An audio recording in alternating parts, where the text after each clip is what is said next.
You can tell a story many different ways. This is an untitled poem. Enjoy the rough draft. Pesky Sam, pesky Sammy, pesky Samantha. You're so dang pesky that no one wants to be with you.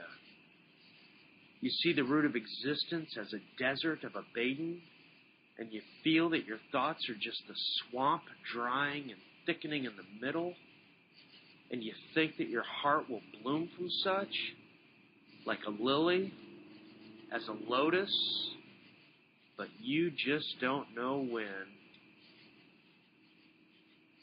And your deserted morass is the size of that Asian Everglade, more voluminous than Bhutan, yet is only a blip in the center of the 500,000-mile square radius of the Gobi Desert. And you know that every day the death's march is coming for you, and who's to say when the sandstorm will overtake thou? I was born during the march. Don't be scared. Your heart is not much different than your mind, except for the mountains and ice resting under a frozen past, and sometimes thawing for hope, endless, seemingly endless. No wonder you're so anxiously pesky, Sam, when some of what you hear and say is just oblivious gossip, because they know no better and you know less. Grow up from your quagmire of peskiness. You see it all from the front door in any hundreds of forgotten railroad villages, to realize that such places once flourished, now flounder in decay, and the Lethe, I suppose, is deeper than it sinks. Like an elderly person that is called a humble empire from his generations of toil, but alas, is now no longer respected, but cast away as he now fades towards the grave, is no different than such places as this, when in so many years will be reborn into ghost villages, and the remaining structures will stand as unmarked crypts. To think where you stand, pesky Sam, was born from an industry that was wiped out 50 years ago, brought the beginnings of your bog and the rest of the stagnation, where now historic structures crumble into the streets, where the period porches have collapsed in the front of the entryways, and when once opened and slammed, echoed kids in play. Not no more, poor pesky Samantha, but you see it and know it, like your dream of finding a man and moving into town, as you call it. And I don't think there's anything wrong with finding a place of 326 people and envisioning it as a metropolis. It's about as accurate as the gossip, but not as belittling. You know what I mean. Or maybe you don't. And you were from a very tiny place that modern cartographers seemingly ignore. Does not that fact reflect how you feel? Or is it the mirage or glass reflecting from your television? What is it that you see in that old family heirloom mirror in your bedroom?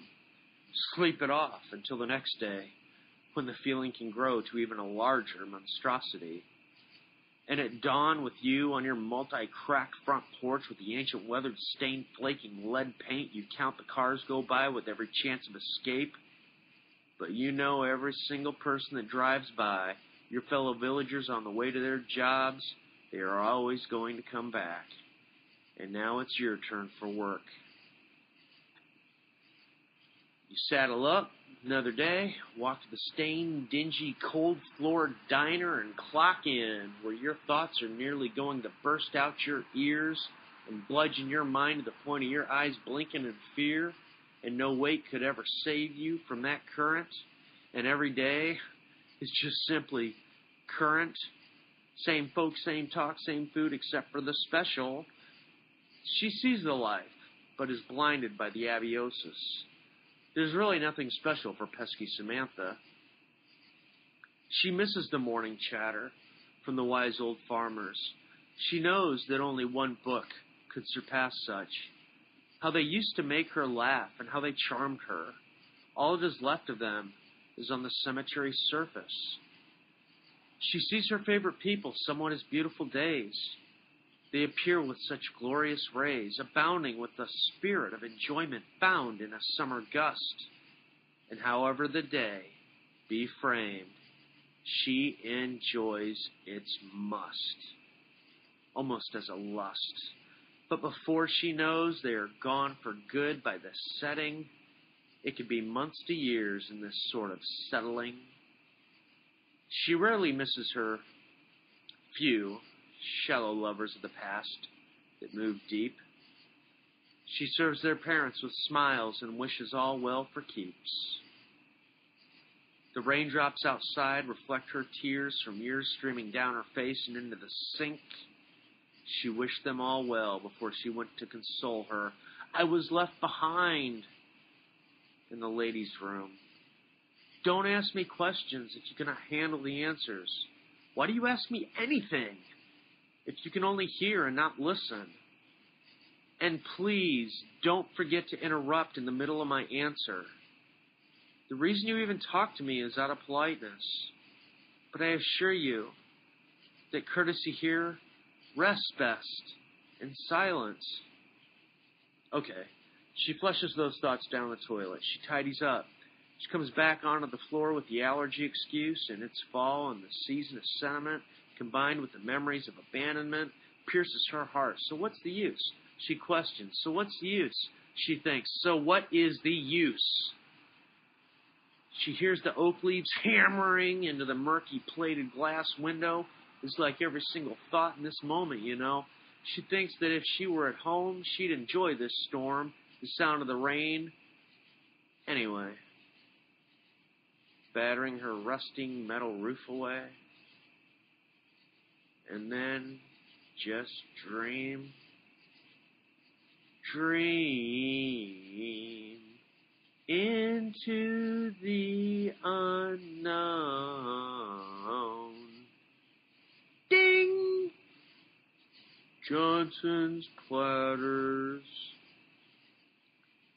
She receives and turns around with the plates to serve Dave's family and just dead cold freezes into that abeyance never so firm as this, suddenly abased, degraded, reduced, trodden, discredited, humiliated by just now realizing that she has known 4 generations of them, and oh yes, that she was an only child and still is barren. But they have many little ones. She muscles up past the thoughts and serves the Johnsons with a smile and yet wide-open, somber face. You said enjoy your meal, and you refrained from your peskiness for once. You didn't scream or yell. Tell your kids to enjoy every day and never let them forget such sweetness. Or could you please encourage their talents? And most importantly, I beg of you never to up and leave from them. But you think that they should already know this, so there's no need for your good-hearted peskiness. You can't hide it on your allergy-saturated face. Your eyes are now bursting fountains of sadness. You bowl back into the ladies' room to get it together where not even a petard could pierce your heart. You hope that the youth will get a true education and escape the wrath of the more. You feel that just maybe there's a slight chance that they won't be limited by TV. They have parents that actually care, and you see this in the totality of a small diner in a village without a trace on a Rand McNally in the middle of an autumn storm, blowing harshly through and storming inside to out. You look in the mirror below your pond of tears. At least they care. And you see the dare. Will you choose to escape your life, Mare? She looks all puzzled, you know, but blowing her nose, wiping her eyes dry, brings a wily smile, a stare, and then a blush. Thoughts, pummeling like the rain, a seemingly endless downpour. How will the flame of her soul ever ignite in this? She is so tired in the years of artificial social preservatives, she can certainly tread through a sea of madness. She sees it on the tube and contrasts the news with the screen, and in the end she roars her confused, silent scream, God, I want the truth. Christ, please help me. Jesus, what did I do now? Or sometimes her daily innocent pleas. The truth isn't what they subject a child to at school. The truth, like rain, patters on backs in the sprint, and one can only get so far before they have to face off. When she had classes, Sam would only ask questions and get shh. College would have been a wet dream trapped in the nightmare for her, and quite an expensive mess finding little or nothing of purpose. She's intelligent like that. She can read between the lines, let it be 3 middle fingers or not. She more than likely could have gone for free. But her research revealed that she'd get vacuumed into a communist bubble, you see. That's not for her or anyone else for that matter, as far as she's concerned. You work for what you get for. That's all there is to it. She declined and just works, and has a most incredible taste. You think that she was normally dressed in her free time outfits for one thing and one thing only, gents. And I'll spell it out for you. F-U-C,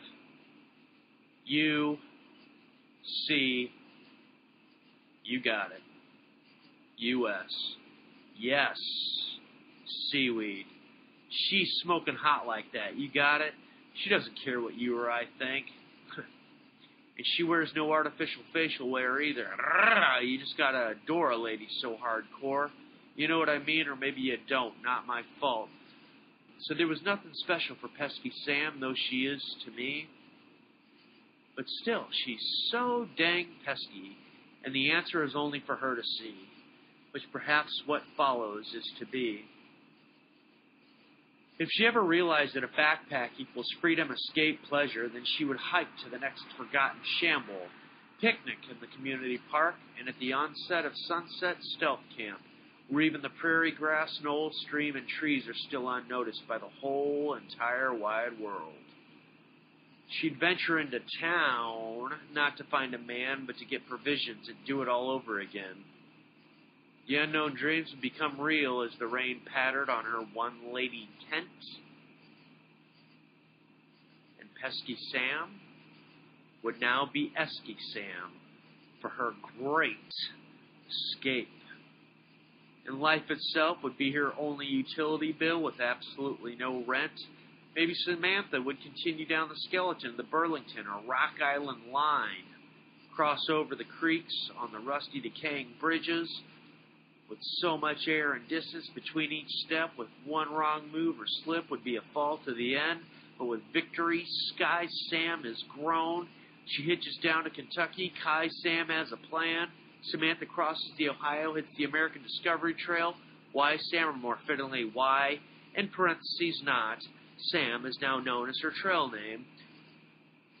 But this is all limitless possibility in a concrete reality of an unknown future. As for now, she feels like a fart molecule in a cow pasture.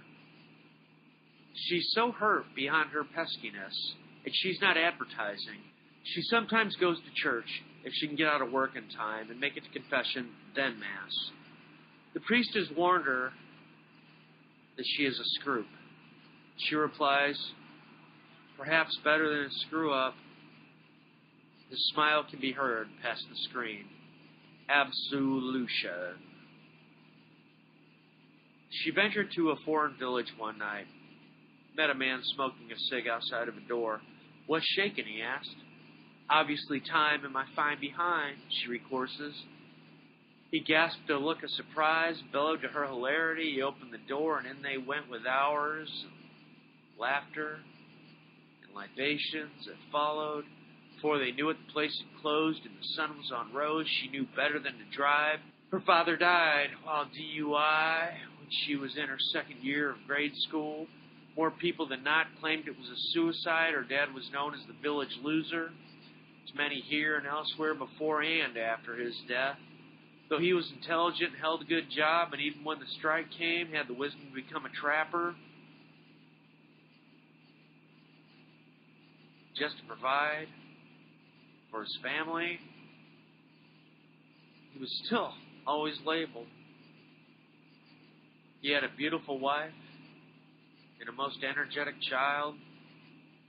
It was the early 80s. Maybe the other villagers around just drove him mad.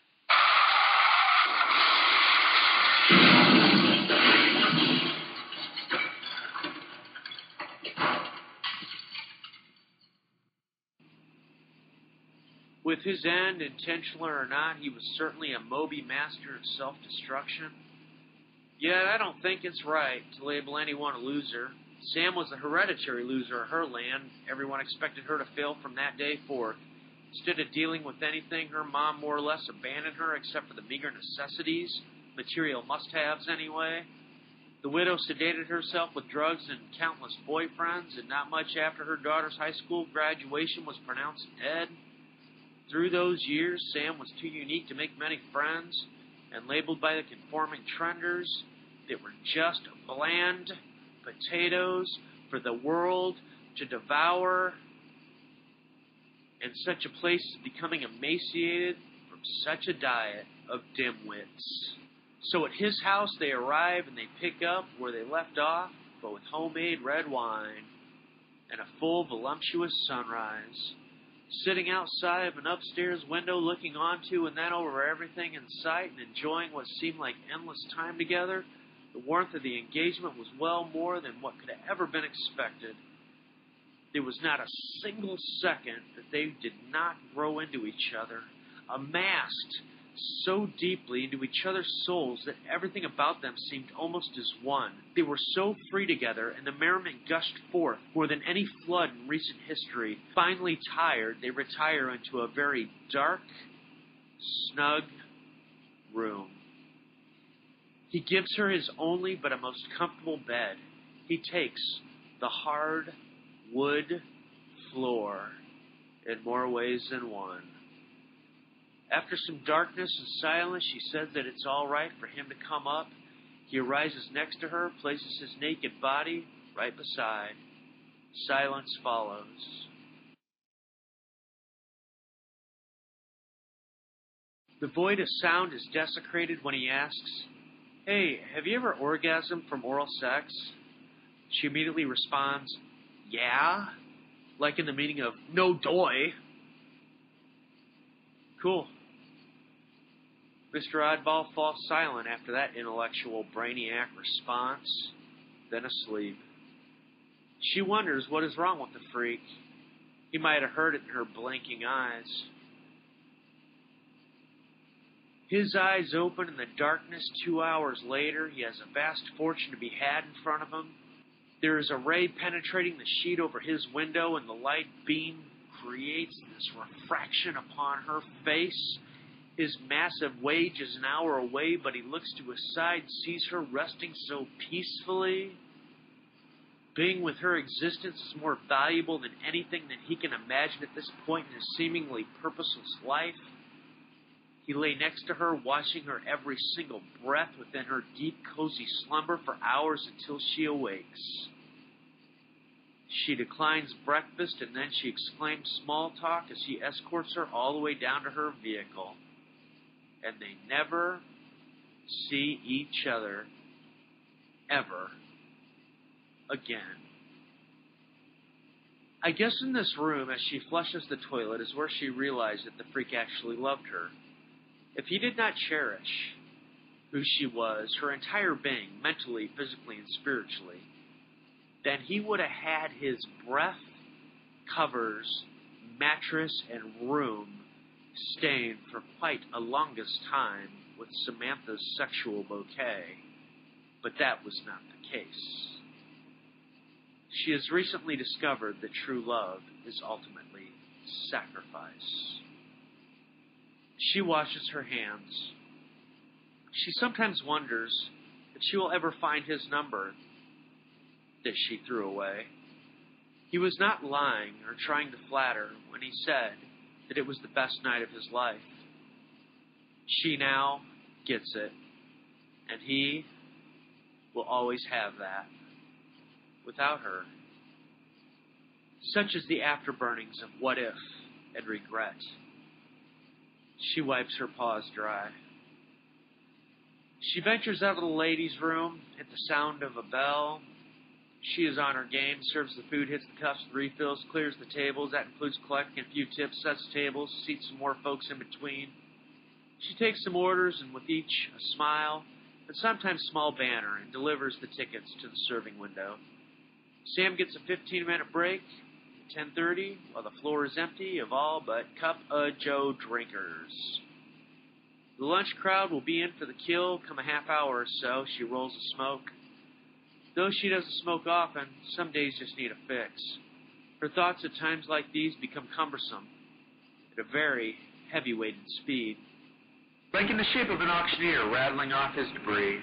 Go once, go twice, sold for the tree price of... Oh, look here. What? It's broken. It's broken. Go once, go twice, you in or out? Hold it high if you want it. Go twice, sold to the beauty in the back there. Hey, you need to come to the next mail auction. There's going to be all sorts of great thoughts there. Don't forget about that food stand over there, that gosh dang pesky Sam's with slaving over her homemade sauerkraut, the best au gratin fudge you ever set your mouth on for a few days now. Get yourself some while you still can.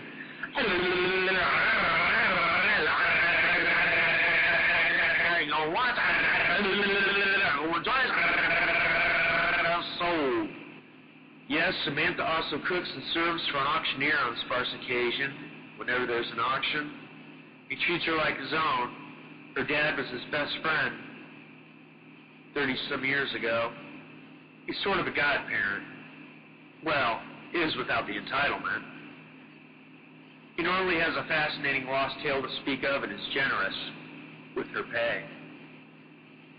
Sam gets an hourly wage, free food, and since internet advertising brings more folks than the wealthy antique dealers, the more people spend, the more she holds an extra stack of bills at the end of each auction, due to his generosity.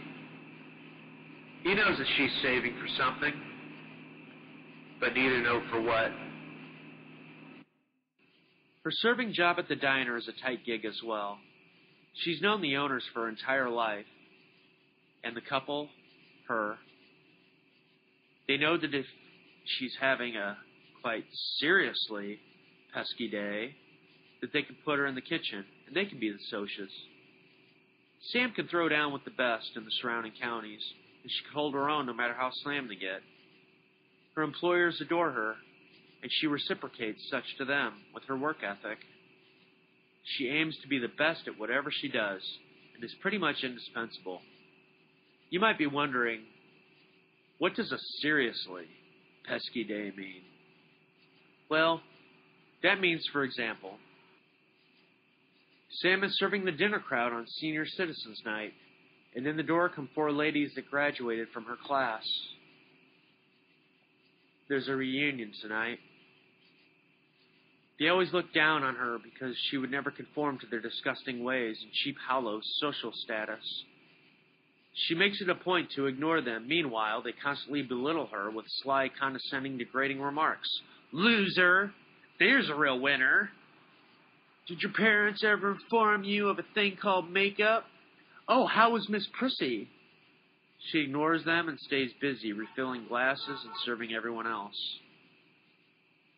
Then there is not a single frickin' thing left in the world to do but face off with this chimera. Yes, the table is just one giant monster. Or what will be the table. Sam does not smile. They try to greet her with their rancidity. She seats them, hands them menus. They give her the inquisition of, why, you still here in BFB? You still need a babysitter, don't you? And they try to inform her of their magnificent, hollow lives. She walks away before she can hear a word they say. It's too shallow over there. She'd suffocate in their compost. The clown whores are domestic terrorists. They intentionally try to off people with words, you know the type or are the type. And like such criminals, they have no idea what they are truthfully doing. Short-sightedness steers short-mindedness. She brings back water and serves them. She takes their orders and is force-fed their debasement. She nods, heads back with the Gorgon's tickets. Sam has turned her cheek here so many times that her spiritual mandibles are all that is left on each side of her face. Her Epicurean delights are fading with the substantial mockery. Now, mind you, these harpies are dressed in their finest social gowns for their big class reunion. They have to impress every cock there with their joke outfits, their snide mouths. It's their popularity meet. Ready, set, go! The ghouls keep chattering about and degrading Samantha with their impiety. As they have their feast of gossip, Sam is in the kitchen studying, and I quote, color coding. This is where she finds what colors will contrast with others, folks. As the female brutes are snickering, she's simply observing. Sammy goes forth, serves her normal customers with refills, desserts, and quite the obese smile. The cocktresses are going over the top with insults. Some folks start to stick up for Sam. The verbal ogresses are now degrading them. You're out past your bedtime, let alone lifetime, old man. Yeah, he's older than dirt. You're obviously senile, sticking up for the town loser. Ugh. Your face looks like a giant dick wrinkle. The bell dings. It is all so slow motion for Sam with the longest smile in the whole entire wide world. She knows what strength is. The Vial have never had a clue. She knows what wit is, the same. She grabs the 4 plates from the serving window, marches forth to the table of misery. She places each meal not accordingly to who ordered it, but who will get stained with such intensity. The sheer speed, force, and volume that Samantha shared with these dick beaters has never been seen in the village, let alone county, until the applause came from the elderly. Pure, real, unadulterated, clean comedy at its finest ate the poor, sad hags alive, whose names just got removed from here. All the Medusas were hissing in near hysterical, shocked disbelievement, but Sam was yelling deliberately, and it's not even All Fool's Day, but these jesters were showing the way. And the customers were laughing and pointing, and started squeezing ketchup and mustard at the wretches, dousing their most frantic, screaming, bedwetting banshees to the hilt. Even the 90-year-olds were clapping themselves nearly to the ground. In their minds, this was better than the very last of the vaudeville rail circuit that came to town. And that was nearly 70 years ago, performed in the present ramshackled vacant opera house where booze, broads, and the witty stench of comedy got most of the men's money. But shoot, who needs alcohol with a performance like this?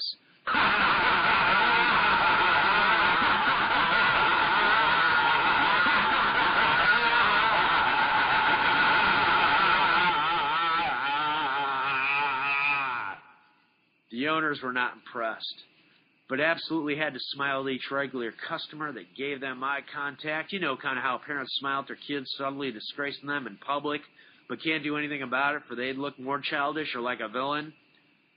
But their eye contact with the absurdly messy scum got those barbarians pointed to the door. Only half of the hair and clothes-stained, starving, weeping creeps shit their pants out of swift, complete social horror. Yeah, you go, pesky Sam. Rectify your corner of the world from terror. Now these witches don't have any idea what brought upon this complete saturation of embarrassment. Their inbred thoughts could never and cannot allow them a fair look.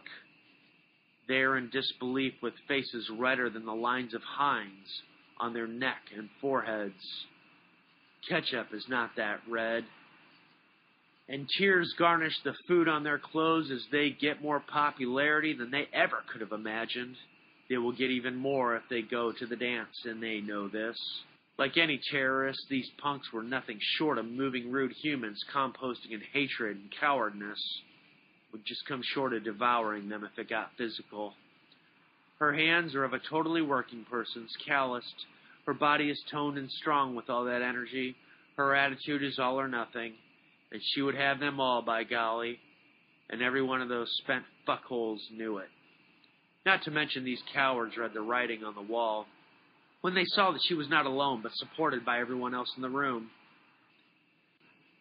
The Goyles figured that everyone else had the same troglodyte heckling mentality that they had, or was too meek to stick up for her. That was not the case with the elderly, until it was their turn. You see, bullies can't, and never will, fight on even ground. As the bawling, smeared, food-stained, clothed cunts booked to the door, Sam had some last words to say. "Oh, do you need any salt or pepper with your clothes? Give everyone at your pigsty my regards on this glorious day. Cheers." The social scum storms away, out slamming that door behind him, clapping and laughter follows. Sam tears up as she gives thanks to the elderly with a hug. Suddenly screaming's heard from the front door of the old building. The pigs have stripped down to their undies, two without undies.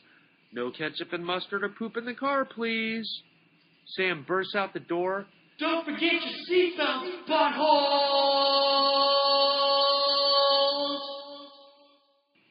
The miserable threaten to call the police, but they're assured it's an hour-long wait, and that's more heckle time for them.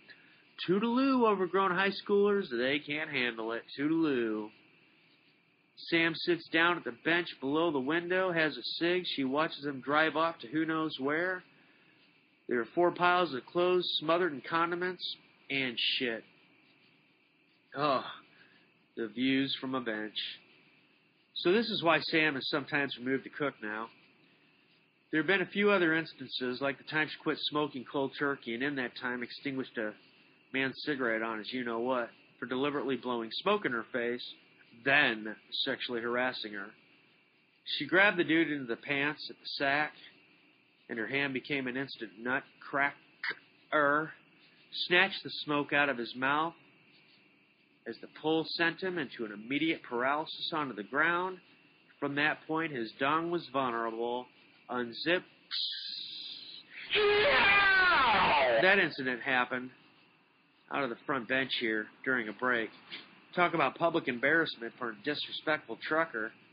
No mags for him in his dirty world, for not a short time anyway. Such stories are not needed here other than the fact that she's been learning humility over time. She will turn her cheeks, but she knows her boundaries. Unfortunately for some folks, they don't. As you can see, if constantly provoked, she will certainly defend herself with every bit of life force. And looking through the bullets of rain pounding the 100-year mortar away in near-useless buildings from the alley that once had life and told so many stories are just corroding in another day, closer to tumbling, she finishes smoking.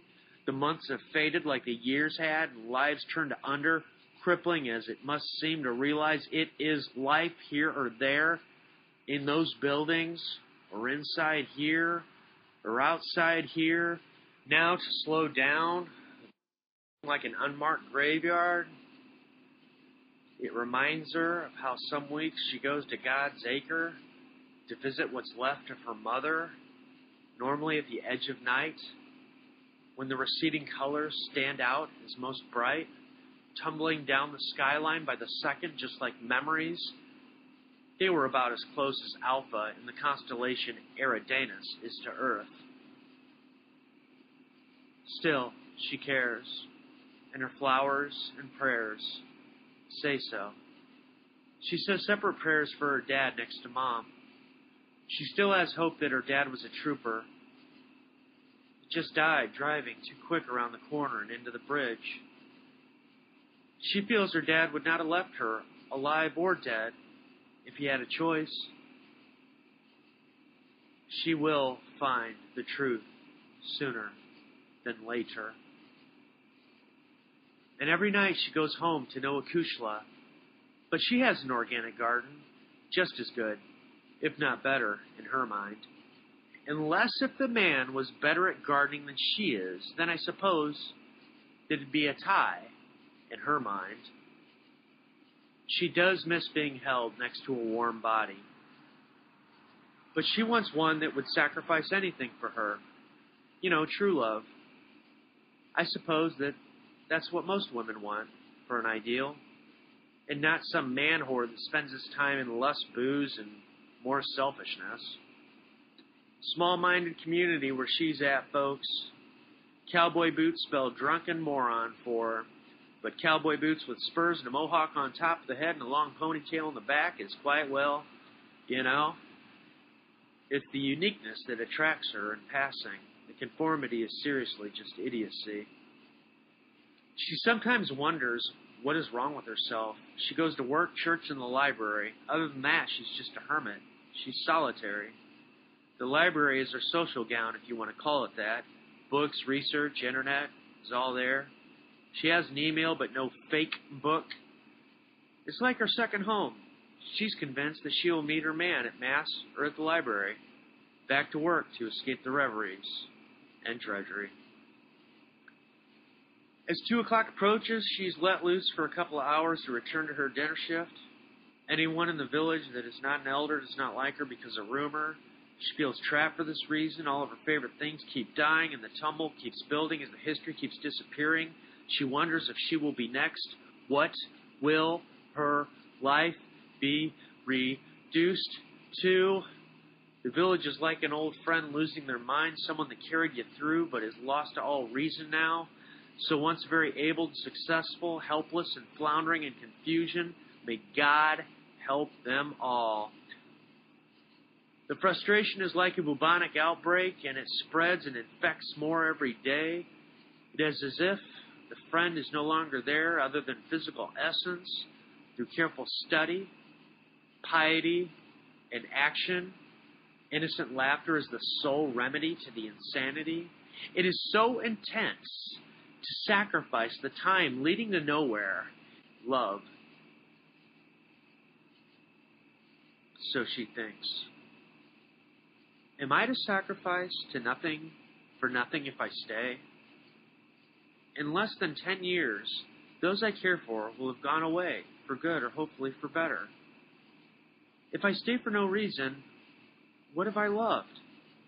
What have I sacrificed for? I miss the boat, if anything at all. The years are dripping to a drought. I'd better board quick. The sky has cleared, and a rainbow reflects from her eyes on the walk home. She ventures straight to her humble garden and weeds and then harvests some. She goes inside her exterior rotting house into a cozy environment, shoes off at the door. She sets the produce in a tub, cold water in the fridge. Immediately onward into her bedroom where a number of shelves hold shells from an auction. She loves the pleasant roar that they emit. She sometimes massages her ear canals with such, in the bath or not. No matter how painful judgments come, she can always turn to these to purify her self-hatred. Her dimples, in a delicate, precious expression, overtake all tears at every listening experience.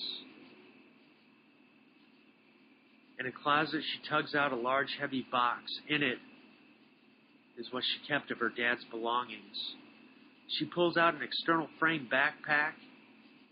It is what he put her in when they went mushroom hunting those decades ago. It kept her safe from the thorns and poison ivy, and she could keep up with him then. She had cried so hard every time she'd looked, even touched it before. But now there's a smile and a light bulb of thought that is anything but dim. She next removes a thick notebook engraved with my days of freedom. Her father once spent a summer backpacking through the U.S., and as that is his pack, this is his story that will change everything. In fact, tonight will be the Virgin Read, but back to the kitchen for now. She cleans some carrots and makes the sign of the cross. Bless me, O Lord, in this your gifts, for which I am about to receive, from your bounty, through Christ my Lord. Amen. And eats the pure substance of flavor from the St. Valery French carrots. She starts on her homemade organic pesto, and she uses the purple and lemon basil that she grows, ordered also from the Good Seed catalog, no GMOs. Afterwards, back to work, then back home to feast on her pasta with a fresh-grown salad, of course. Then on to the book that she's avoided for decades. Tomorrow will lead to an interlibrary loan of many books, and the months will lead to the physical conditioning and gear testing, and the seasons will lead into a new beginning come spring. Tonight at work, she realized in many instances of hers and the younger generations that having a person's number in a cell phone is more important than the people themselves. Sam has a landline, and a distant old friend visiting the village for the holidays might call some years. But normally, there's little time for a couple of friends to visit, for they have families. And there is really nothing new to speak of, and as time marches forth, less and less to relate to. People grow and part together at terrific, or is it terrifying, quick rates. Her phone is pretty silent most of the time. The library is its biggest patron. Sam is not a bibliothecary, so she orders books through the public library and gets a call on their arrival. Reading somewhat soothes her soul, like those illustrious, sound-filled, empty conches. She can escape the pain and fright from the outside world. Samantha journals most nights before sleep, and tonight, collapsing into a world without words, no mercy to shed from its saturation. The void has opened its jaws to devour my conscious being. God, please watch over me. Out cold. The pen gently drops on her notebook, and she enters the world without words. Is there any other than one that could have anyone better for it? Is there anything in one that has anyone better for it? I suppose for her. But she can't dig here. So she prays to God to help her prayer in the world without words. This, of course, was after reading into her father's adventure. The village attitudes, for the most part, have become the abatis of her existence, except for the elderly, the librarian, and the school children. Rankest rage for the full deranged as the bird whistling for the insane, but instead scatters to take the worm, suited as always to feast and battle another day. Simple garage band, daily life music for her anyway that they could never get away from. Sam loves to garden, and around lunchtime on her days off, she gets to hear the liveliest lives propel fun and joy during recess. She hears so much excitement from the little voices that carry from in the schoolyard across the street into her lawn, then plummeting into her ears. The audible joy brings such a delighted smile to her face. She will certainly miss this more than anything. Happy children playing toward no end until the bell. As long as the school was around, she could live the rest of her life staying here. But she must find what else could be as powerful, because there's talk of consolidation. So now, when she does not have to work some mornings, what she faces is becoming kind of a algebraic chessboard set up on an illogical end. Or is it simply logical in the end? There's so much to consider, so much to configure. She can always come back to her house, which she will have to rent out. If there are elderly still around, well, she can find a wage, and she has saved pennies for years, and quite truthfully has very little to fear. So come spring equinox, she will begin a new life her way, reading, training, working, and praying until that voluptuous day, but she is intimidated. Hopefully her father's influence will help her along. The mistakes that she learned from her mother already have, and the locals will scream aberrance at her leave, and she will respond the Soul aberrant aberration. in a megaphone, of course, if need be.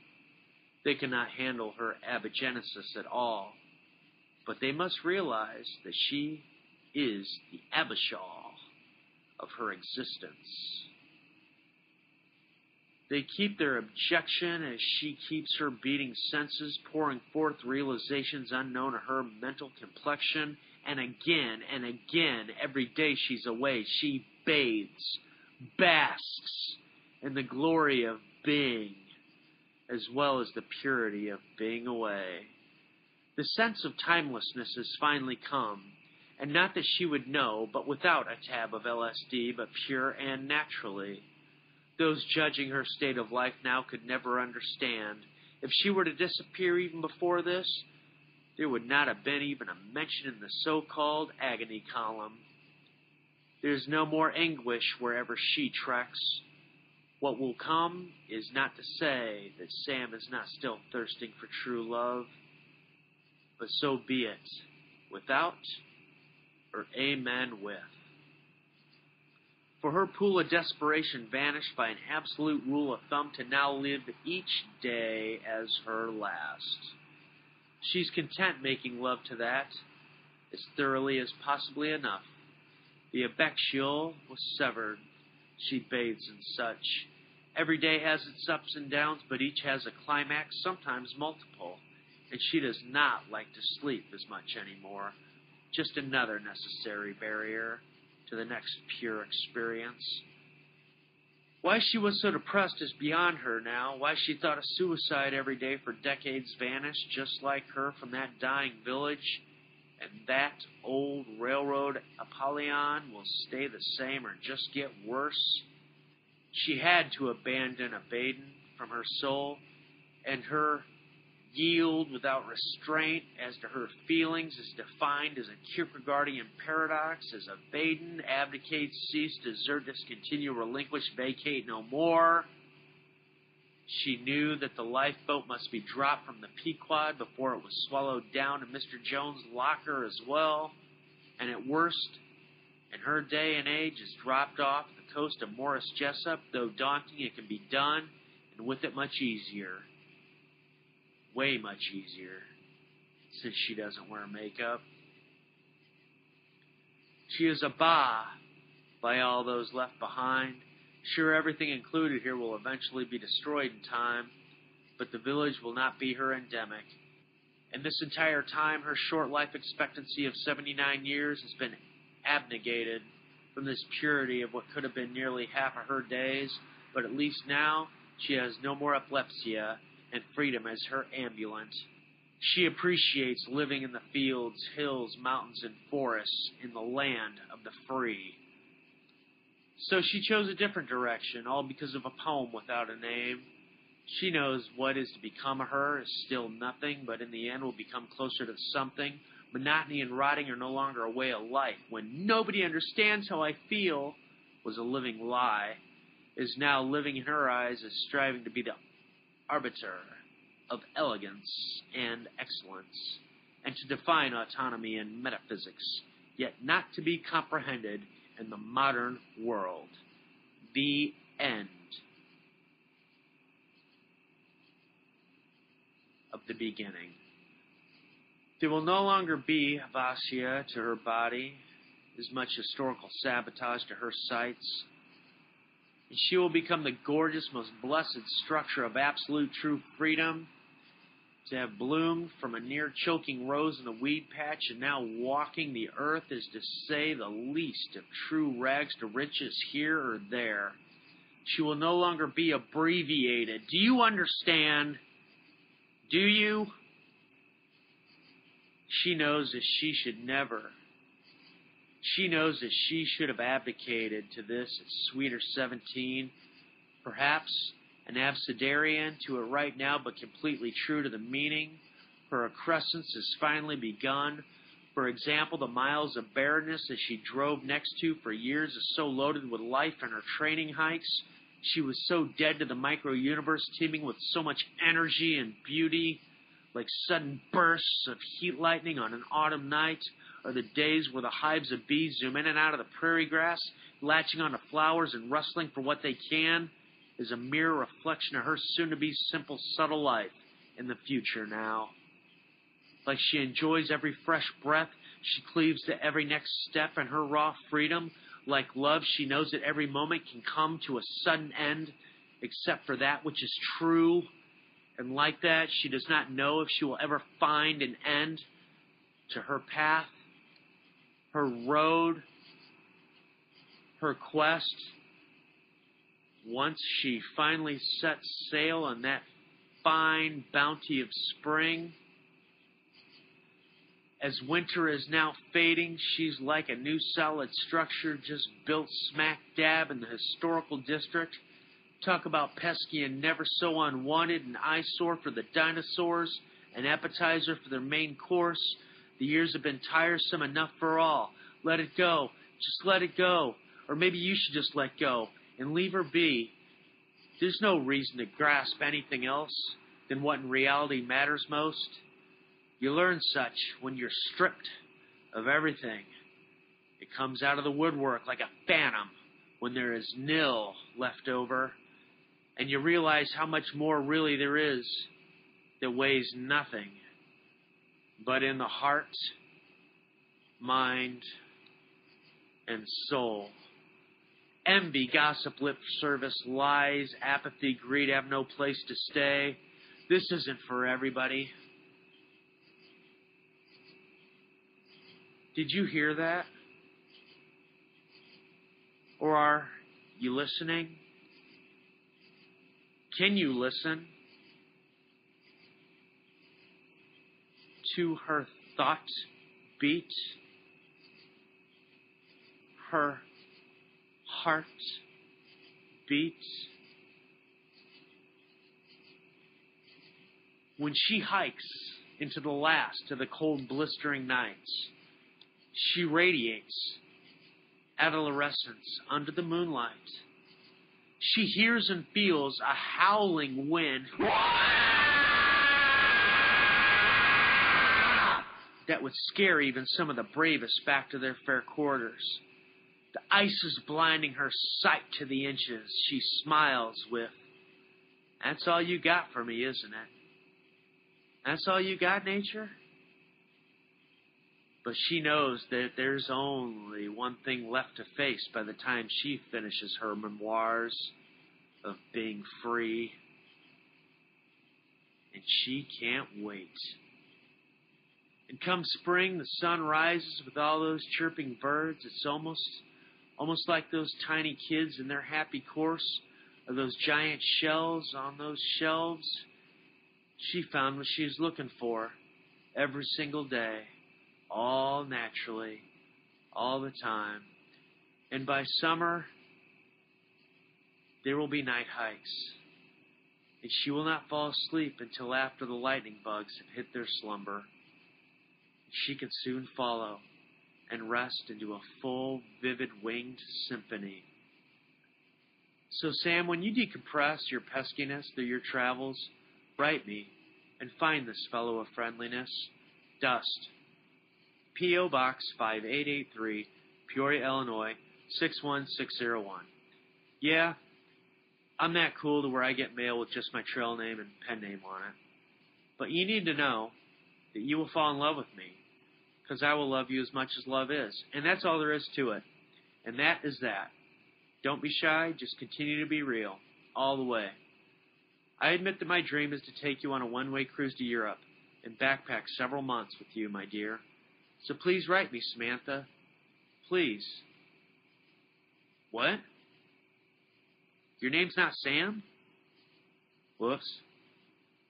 Well then, Just write me and we can discuss matters further. Oh, and whoever you are, you can go just about anywhere your heart wants to take you. Don't let your present limit the possibilities of your future. Enjoy and dig as deeply and as judiciously humanly possible. See you on the boat. God bless.